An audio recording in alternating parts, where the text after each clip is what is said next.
자, 6단원 두 번째 시간입니다. 우리 저번 시간에 역학적 에너지의 어려운 계산 부분 나오는 거 다 끝냈죠. 자, 오늘은 전기 에너지하고 발전기의 원리를 배울 거라서 그렇게 어렵지도 않고 길지도 않아요. 자, 2학년 때 우리 전기 뒷부분에 전자석하고 전동기 나왔었죠. 자, 그거를 짧게 선생님이 요약한 거를 보여주고 시작할 건데, 왜냐면 오늘 배울 내용하고 원리가 완전 반대야. 그래서 그거를 두 개를 비교하면서 공부를 하면 훨씬 이해가 잘 될 거예요. 자, 그래서 그거부터 보면서 시작하겠습니다.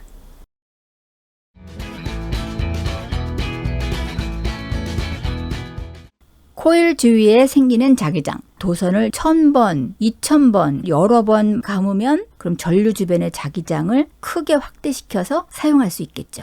그렇게 만든 게 이제 코일이야. 코일 내부에는 직선 모양, 주위에는 막대 자석에 의한 자기장과 비슷한 모양의 자기장이 형성된다. 오른손의 네 손가락을 전류의 방향으로 감아줄 때 엄지손가락이 가리키는 방향이 N극이 된다.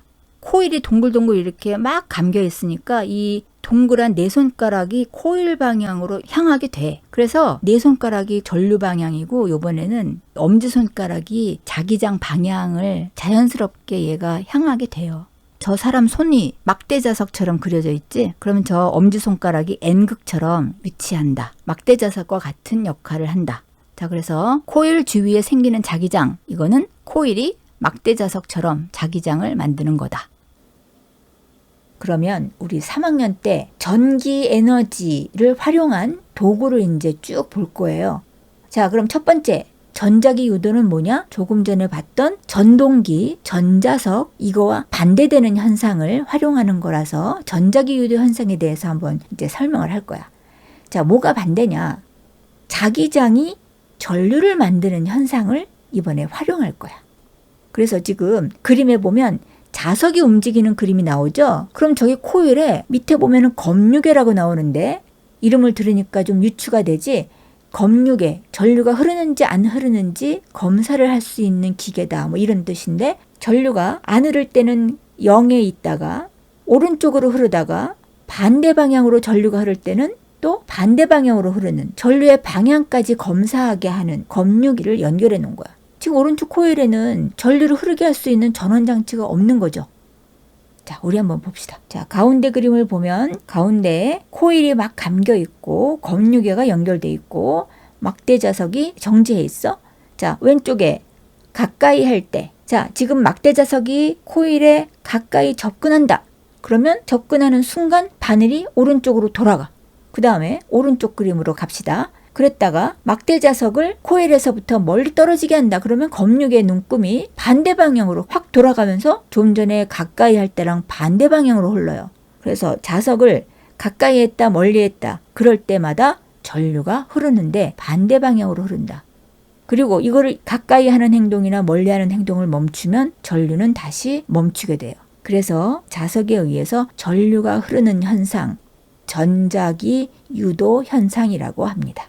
자, 이 그림을 보면 이거는 꼬마 전구를 가지고 전류가 흐르는지 안 흐르는지를 검사를 해보는 그림인데, 그러면 얘는 자석을 가까이 했다 멀리 했다 이 행동을 할 때마다 전구의 불이 계속 들어오는 게 아니고 깜빡깜빡하면서 들어왔다 꺼졌다 들어왔다 꺼졌다.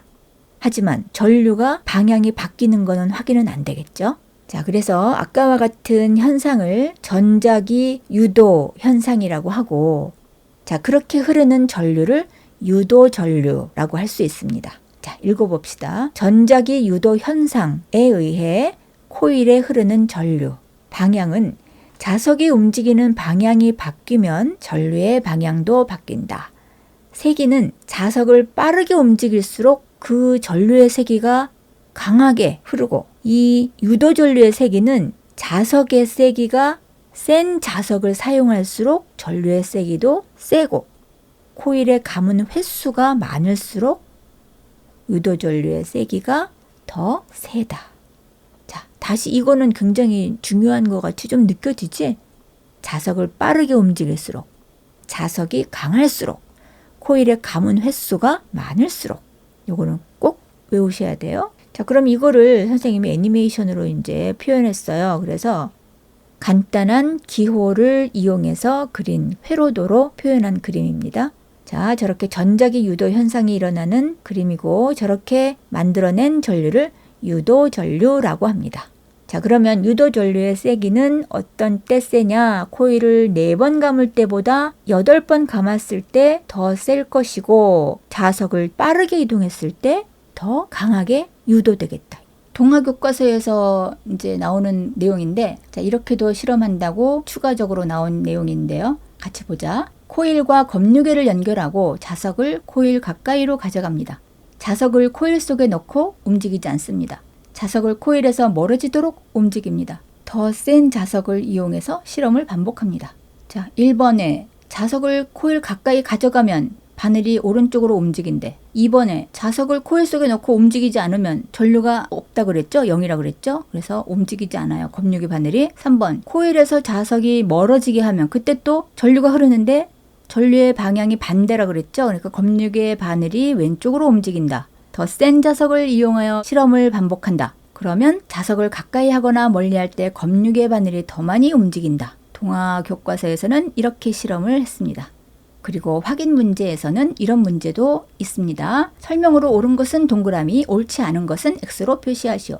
자석의 운동 방향에 따라 유도전류의 세기가 달라집니다. 유도전류 세기가 달라지는 게 아니고 유도전류 방향에 영향을 주는 거지. 만약에 자석의 운동 방향이 접근하는 거랑 멀어지는 거랑 유도전류의 세기에는 영향을 미치지 않죠. 검유계의 바늘이 오른쪽으로 가냐 왼쪽으로 가냐 유도전류 방향이 반대지 유도전류 세기하고는 관계없어. 그래서 X라고 해야 됩니다. 네오디뮴 자석을 더 많이 넣고 같은 실험을 하면 발광 다이오드가 더 밝게 켜집니다. 자석의 세기가 크면 클수록 전류가 더 세지는데 자석을 많이 사용하면 자기력이 강해지니까 네, 맞습니다. 3번, 코일을 더 많이 감고 실험을 하면 더 밝게 켜집니다. 맞고. 검유계로는 전류의 방향을 알 수 있으나 전류의 세기는 알 수 없다. 아니지. 전류의 세기도 눈금이 더 큰 숫자를 가리키죠. 그러니까 X. 자, 오른쪽 그림과 같이 코일과 검유계를 연결하고 자석을 가까이 하였더니 검유계의 바늘이 오른쪽으로 움직였다. 이때 일어나는 에너지 전환을 서술하시오. 자석의 운동 에너지가 전기 에너지로 바뀐다. 3번, 자석을 코일에서 멀리할 때 검유계의 변화를 서술하시오. 검유계의 바늘이 왼쪽으로 움직인다. 더 이거를 활용을 쉽게 할 수 있지 않을까 해서 만든 장치예요. 자, 읽어보면 그림과 같이 동일한 플라스틱 관 A하고 B하고 둘 중에 B 쪽에는 LED가 연결된 코일을 감은 후에 같은 자석을 A, B 위쪽 입구에서 동시에 가만히 놓아서 낙하시켰다. 이때 B를 통과한 자석이 더 늦게 지면에 도달했다. 요거를 설명하려면 저번 시간에 배운 그림 보고 가면 훨씬 쉽게 이해할 수 있어. 자, 뭐냐?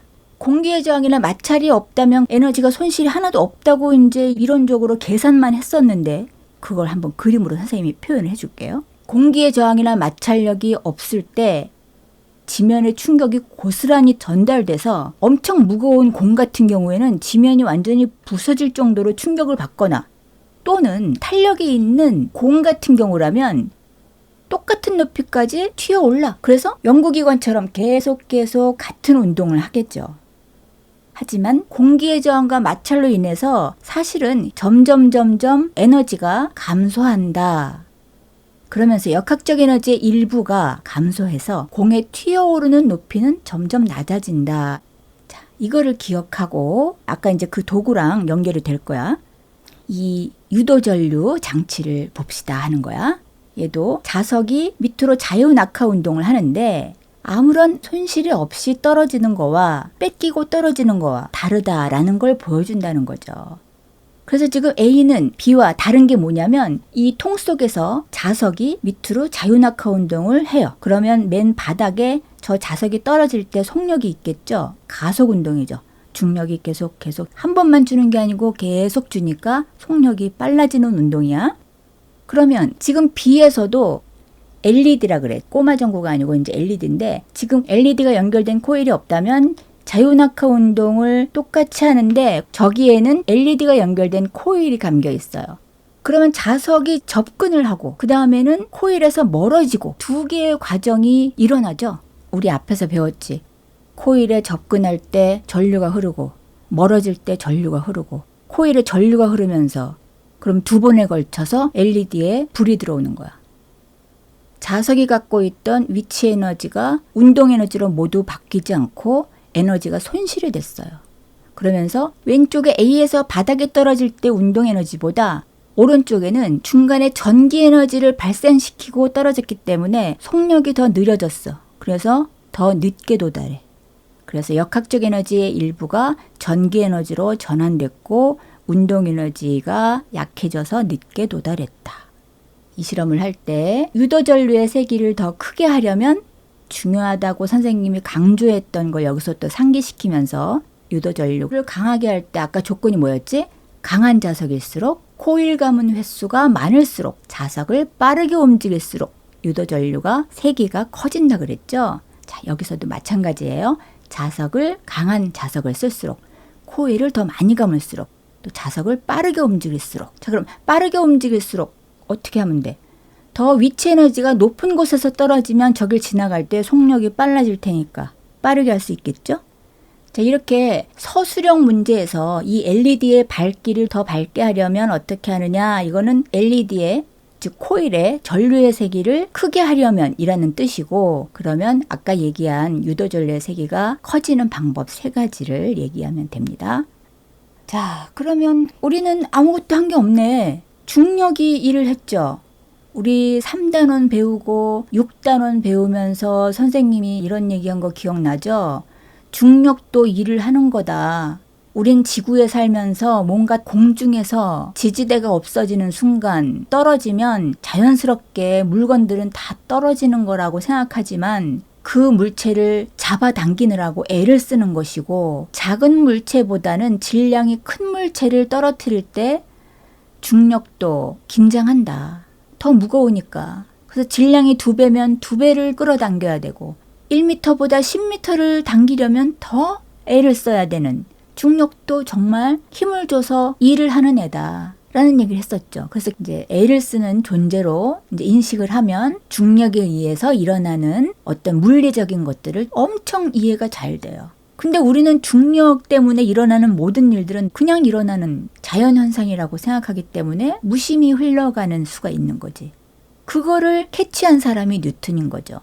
저거 자연스러운 거 아닌데 저런 일이 왜 일어날까? 라고 생각한 게 뉴턴이기 때문에 천재란 소리를 듣는 거죠.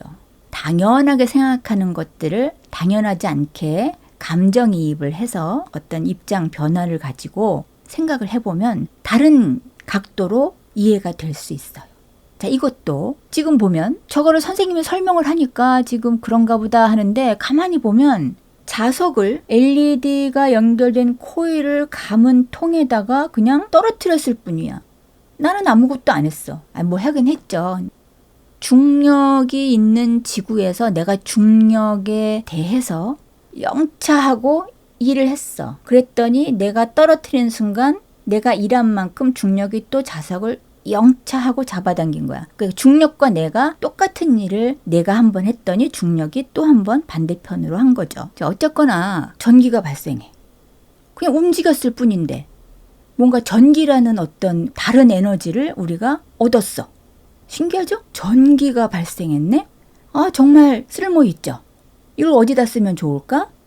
발전기를 만들면 좋겠다. 이게 발전기인 거야. 결국 중력이 전기를 만들어준 거죠. 지구의 중력을 이용해서 우리는 전기를 만들 수 있겠다. 이게 발전기의 원리예요. 우리 이 강의 처음에 전자석에 대한 얘기를 했는데 2학년 때 전자력 해가지고 힘의 방향 뭐 했던 거 기억할 거야. 그럼 저게 결국 어떻게 귀결되냐면 저거를 이용해서 뭐가 돌아가는 걸 만든다 해서 전동기라는 걸 배웠어. 그럼 우리 2학년 때 정류자가 있어서 전류가 흐르는 도선이 계속 돌아가도록 만든 장치를 전동기다 라고 설명했어요. 지금 왼쪽에 어둡게 표현한 그림이 이제 전동기 그림이고 오른쪽에 이제 나온 그림이 발전기 구조예요. 자, 그러면 지금 발전기가 이제 비슷한 원리다라는 뜻으로 이제 비교를 한 거야. 왼쪽에는 돌아가는 장치를 만든 게 전동기라면 오른쪽에는 돌아가는 장치를 통해서 자석 안에서 전기를 만든다라는 발전기의 그림을 보여주는 거예요. 그럼 두 개를 비교해 보면 왼쪽에 있는 전동기는 전기 에너지를 역학적 에너지로 전환하는 거고, 오른쪽의 발전기는 역학적 에너지를 전기 에너지로 전환하는 원리이다. 그 LED 전구에 불이 들어오는 애는 자석을 떨어뜨렸잖아. 근데 자석을 떨어뜨리는 거는 부가장치가 있어야지 계속 올려줘야 되니까 어떻게 해야 돼? 조금 생각을 했어. 자석을 그대로 두고 자석 사이에서 2학년 때 배운 정류자처럼 전류의 방향이 계속 돌면서 바뀌는 장치를 만든 거야. 그럼 봐봐. 저기 맨 위에 있는 애가 돌아가. 그럼 자석은 계속 있어. 그러면서 가운데 있는 저 네모난 도선을 돌려줘요. 그러면 자석이 접근했다가 멀어졌다가 하는 역할을 정류자가 계속 전류 방향이 바뀌면서 똑같이 하게 하는 거야. 저 뒤에서 계속 빙글빙글 돌려주면 자석이 접근했다가 멀어지고 접근했다가 멀어지고 하는 역할을 계속 전류 방향이 바뀌면서 전구에 불이 들어오게 만드는 거죠. 그래서 발전기 역할을 하는 거죠. 자, 그래서 조금 전에 그 보여줬던 LED를 연결한 코일 통 안에 자석을 떨어뜨리면 불이 들어오는 그런 걸 훨씬 더 영구적으로 손쉽게 손을 대지 않고도 중력을 이용해서 저 날개만 돌려주면 전기 에너지가 발생하도록 만든 게 발전기예요. 전동기는 전류를 이용해서 저거를 계속 돌려줘. 그럼 전류만 연결해주면 자석 안에서 제가 한번 돌아가면 전류 방향이 바뀌면서 계속 돌아간다. 이게 전동기 원리고, 여기 발전기는 저 위에 풍차 같은 애가 수력 발전이건 풍력 발전이건 어떤 힘을 이용해서 제가 운동하게 만들어 계속 돌아가면 전자기 유도가 일어나는 거지. 돌아가기만 하는데 자석 안에서 불이 들어와. 바로 앞에서 보여줬던 그림을 발달시킨 거예요. 자, 그럼 정리해 봅시다. 외부에서 날개에 전달하는 역학적 에너지에 의해 날개가 회전하면 날개에 고정된 코일이 영구자석 사이에서 회전한다. 이에 따라 코일을 통과하는 자기장이 변하게 돼요. 자기장이 변하는 것처럼 결국 되지? 전자기 유도가 일어나는 거지? 전자기 유도에 의해 코일에 유도 전류가 흘러 전기 에너지가 발생한다. 날개를 회전시키면 그래서 전기 에너지를 만들 수 있다라는 거예요. 그래서 전기를 만드는 발전기는 날개를 회전시키는 것만 하면 되는데, 날개를 회전시키기 위해서 우리가 열심히 에너지를 주면 소용이 없죠. 자연에서 얻어야지 우리가 최소한의 비용으로 에너지를 얻는 거죠. 그래서 왼쪽에 보면 수력 발전, 풍력 발전, 화력 발전 이렇게 가장 옛날부터 이제 이용을 해왔지. 자, 그래서 저 날개를 회전시키기 위해서 어떻게 썼느냐? 수력 발전은 물의 위치 에너지, 즉 낙차죠. 댐을 만들어서 물을 많이 모았다가 수문을 열면 높은 곳에서 떨어지면서 운동 에너지로 바뀌는 거를 이제 저 날개를 밑에서 이제 회전시키게 만드는 거야. 그래서 발전기의 역학적 에너지로 바꿔서 전기 에너지로 만들었다. 풍력 발전은 바람을 통해서 돌리는 기구를 만들어서 그걸로 돌리면 전기 에너지를 만드는 거니까 운동 에너지를 전기 에너지로 바꾸는 것이고, 화력 발전은 석유나 석탄, 연료에 걔네를 연소시켜서 얻는 화학 에너지를 열 에너지로 돌리는 게 아니고, 일단 물을 끓이면 엄청나게 부피가 증가하죠. 우리 증기 기관차를 보면 증기가 나가는 힘에 의해서 어마무시하게 무거운 그 쇳덩어리를 막 밀고 가잖아. 그 수증기의 역학적 에너지가 발전기에 저 날개를 돌리는 역학적 에너지로 바뀌면서 전기 에너지로 전환된다. 자, 이 그림도 마찬가지예요. 발전기의 구조인데 다른 그림하고 조금 형태는 달라도 똑같아. 자석을 계속 왔다 갔다 하는 거는 또 소모적인 에너지를 줘야 되니까 자석은 그대로 두고 코일을 움직이게 하자. 자, 이 그림도 발전기의 구조 그림입니다. 간이 발전기 만들기. 자, 먼저 발광 다이오드에 대해서 보자. 유의점, 발광 다이오드는 저 굉장히 조그맣게 생긴 건데, 발광, 빛을 낸다는 뜻이에요. 발광 다이오드는 전류가 긴 다리에서 짧은 다리로만 흐른다. 전류 방향을 긴 쪽에서 짧은 쪽으로만 흘려야 불이 들어온다 이 뜻이야. 플라스틱 관에 에나멜 선을 감아 코일을 만들고 에나멜 선 양끝을 사포로 문지른 후 발광 다이오드를 연결한다. 지금 그림 보면 코일을 플라스틱 관에다가 매우 많이 감았죠. 그리고 양끝을 이제 남겨놨어요. 그리고 에나멜 선 양끝을 사포로 이제 문질렀어. 전기가 잘 통하도록 문지른 다음에 발광 다이오드를 연결했다. 2번, 플라스틱 관 안에 네오디뮴 자석을 넣고 관을 막은 후 흔들면서 발광 다이오드를 관찰한다.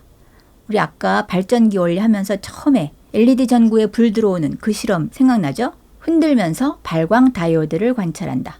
3번, 플라스틱 관을 더 빠르게 흔들면서 발광 다이오드를 관찰한다. 자, 어떻게 되나 봅시다. 좀 전에 발광 다이오드는 긴 쪽에서 짧은 쪽으로 전류가 흘러야 불이 들어오고 짧은 쪽에서 긴 쪽으로는 전류가 안 흐른다 그랬으니까 얘는 한 방향으로는 불이 들어오고 다른 방향으로 전류가 흐를 때는 불이 안 들어오고 이럴 것 같은 생각이 들죠. 자, 결과 봅시다. 자석이 코일을 통과하도록 플라스틱 관을 흔들면 발광 다이오드에 불이 켜진다. 즉 역학적 에너지가 전기 에너지로 전환되기 때문이죠. 두 번째, 플라스틱 관을 흔드는 동안 발광 다이오드의 불이 꺼졌다 켜졌다를 반복한다. 왜? 한쪽으로 갈 때는 켜졌다면 반대쪽으로 갈 때는 안 들어오니까 불이 켜졌다가 반대 방향일 때는 안 켜졌다가 그러니까 꺼졌다 켜졌다를 반복한다. 플라스틱 관을 더 빠르게 흔들면 발광 다이오드의 불이 더 밝아진다. 자, 속도를 더 빠르게 하면 불이 더 밝아진다. 강한 자석일수록 당연히 또 더 밝아질 테고 또 뭐 하나 있죠? 코일을 더 많이 감을수록 더 밝아지겠다. 이제 간이발전기 만들기. 오른쪽 그림과 같이 간이발전기에 발광 다이오드를 연결한 후 흔들었다. 이에 대한 설명으로 옳은 것을 보기에서 모두 고른 것은 자석을 흔들 때 한쪽 방향일 때만 전류가 흐르고 반대 방향일 때는 불이 꺼지고 그래서 불이 꺼졌다 켜졌다를 반복하지 계속 불이 켜져 있지 않는다. 이런 거를 명심하면 돼요. 그래서 기억, 발광 다이오드에 불이 깜빡이며 들어온다. 맞고. 니은, 간이발전기를 흔드는 동안 발광 다이오드의 불은 꺼지지 않는다. 틀리고. 디귿, 간이발전기를 여러 번 세게 흔들어주고 멈추면 한동안 발광 다이오드의 불이 켜져 있다가 꺼진다. 잘못됐고. 리을, 간이발전기를 흔드는 동안 역학적 에너지가 전기 에너지로 전환된다. 맞고. 그래서 기억과 리을이 맞죠.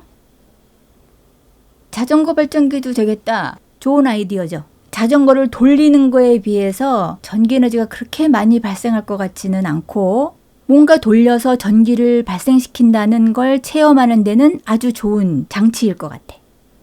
한참 전에 유행한 드라마 중에 그 사랑의 불시착이라는 드라마가 있었는데 보통의 북한 주민들의 일상이 잘 표현된 드라마라고 알려져 있는데 거기에 보면 운동을 하면서 TV를 보면서 나는 뭐 생산적인 일을 하겠다는 뜻으로 자전거를 막 타는 장면이 나와. 정전이 꽤 자주 일어나는 지역으로 또 표현됐기 때문에 급하게 뭔가 전기가 필요하면 일상일 수도 있겠다. 뭐 이런 생각이 들었어. 1번, 바퀴의 역학적 에너지가 전기 에너지로 전환된다. 맞다. 2번, 발전기 안에는 코일과 자석이 들어있을 것이다. 맞다. 3번, 바퀴를 빠르게 돌릴수록 센 전류가 만들어진다. 맞다. 자전거를 콘센트에 연결해야 발전기가 작동한다. 아니다. 저게 전기를 만드는 애다.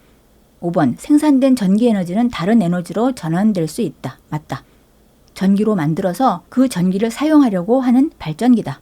그래서 자전거 페달을 회전시켜서 그 안에 오른쪽 글씨 보는 거예요. 그 안에 코일과 자석의 전자기 유도 현상에 의해서 유도 전류를 발생시켜서 전기 에너지를 만들어 쓰는 발전기이다. 이렇듯 여러 가지 저 원리를 이용한 것들이 교통카드, 하이패스, 도난 방지 장치, 인덕션 레인지, 금속 탐지기, 전자기타, 마이크 보면 다 자기장과 전기적인 힘을 이제 이용하는 거야. 그래서 또 뭘 볼까요? 교통카드, 하이패스, 도난 방지 장치 뭔가 조금 비슷한 역할을 할 것 같아요. 원리를 한번 봅시다. 교통카드 판독기. 교통카드 안에 코일이 들어있어. 단말기에 가까이 되면 코일을 통과하는 자기장이 영향을 받아서 그 유도전류가 만들어지면서 카드 안에 있는 정보를 이제 작동시키는 거지. 그러면 저 카드 판독기가 그거를 읽을 수 있도록 전류가 이제 작동한다는 원리예요. 그래서 금속 탐지기나 아까 얘기한 교통카드, 그 다음에 하이패스 이런 게 다 그런 원리라는 거죠. 자, 그 다음에 가스레인지와 하이라이트, 인덕션, 모든 가정에 이제 음식을 취사를 하려면 저런 취사 연료를 이용하는데 선생님은 너무 알뜰해서 가스레인지를 15년 전에 산 거를 아직 바꿀 이유가 없어서 계속 쓰고 있는데 얼마 전에 손잡이가 고장나서 이제 알아봤어.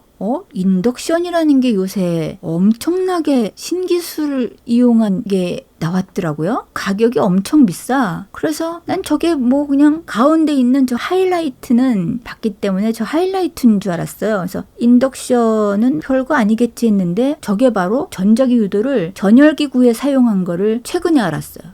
그래서 지금 여기 선생님이 너무 재밌어서 지금 소개를 하는데 저 밑에 보면은 인덕션 그 밑에 코일하고 이제 자기장이 있어. 도시가스를 사용하는 게 아니고 전기 코드를 꽂으면 조리 도구에 유도전류가 생겨. 신기하죠? 아주 기발한 아이디어예요. 그래서 유도전류가 생겨서 그냥 그 도구에 전류가 흘러. 그래서 훨씬 더 빨리 끓고 좋은 점은 또 저 상판 있죠? 거기가 열이 나는 게 아니야. 이제 손을 대면 아무래도 조리가 되면 쟤네가 엄청 뜨겁겠지. 걔 때문에 그 주변이 아무래도 뜨겁긴 하겠지만 저 상판 자체를 덮이는 게 아니야. 자, 근데 문제는 유도전류가 발생해서 음식을 조리해야 되기 때문에 유도전류를 발생시키는 조리 전용 용기여야만 돼요. 유튜브에 보면 뚝배기는 사용하다가 깨진다 라고 했는데 사용했더니 깨지지는 않더라 라는 사용 경험이 있지만 사용하다 깨지면 어떡할 거야. 큰일 나죠. 이제 저런 건 컴퓨터로 제어가 가능하기 때문에 이제 밖에 나가서도 불 조절이 가능하고 밖에서도 스마트홈으로 조절해서 좋은 점이 또 있을 거고 그렇게 세상은 참 기술로 좋아지는 것들이 많다. 전자기 유도에 의한 유도전류를 이용한 전열기구이다. 인덕션에 대한 설명입니다. 스마트폰에서의 에너지 전환 한번 볼까요? 스마트폰은 전기 에너지를 근원으로 사용하고 있죠. 자, 화면은 전기 에너지를 빛 에너지로 바꿔주는 역할을 하고 진동은 전기 에너지를 운동 에너지로 바꿔주고 벨 소리는 전기 에너지를 소리 에너지로 바꿔주는 도구입니다. 자, 그럼 나머지 우리 주변에서 에너지 전환하는 경우를 한번 점검해 볼게요. 형광등은 전기 에너지를 빛 에너지로 바꿔주고 광합성은 빛 에너지를 화학적 변화를 통해서 화학 에너지로 바꿔주는 거죠. 그 화학 에너지를 통해서 영양분을 만들어내는 거니까 포도당으로 바꿔주니까 자, 그 다음에 불꽃놀이는 화학 에너지를 빛 에너지로 자동차는 석유를 연료로 해서 그거를 연소시키면서 엔진을 돌려. 자동차 안에서는 그 완전히 연료가 이렇게 막 타면 걔가 바로 그 엔진을 움직이도록 운동 에너지로 바꿔줘요. 풍력 발전은 바람이 불면 바람개비 같은 그 장치가 돌아가면 회전을 하면서 바로 전기 에너지로 전환되도록 만든 게 풍력 발전입니다.